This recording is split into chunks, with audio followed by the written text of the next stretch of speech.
सहस्रशीर्षा पुरुषः सहस्राक्षः सहस्रपात् स भूमिं विश्वतो वृत्वा अत्यतिष्ठद्दशाङ्गुलम् पुरुष एवेद्गुं सर्वं यद्भुतं यच्च भव्यम् उतामृतत्वशेषानः यदन्नेनातिरोहति एतावानस्य महिमा अतो जायागुंश्च पुरुषः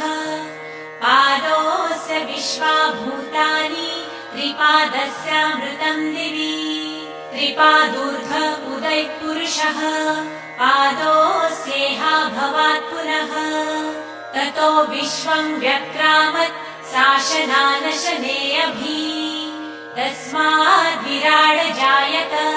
विराजो अधिपुरुषः स जातो अत्यरिच्यत।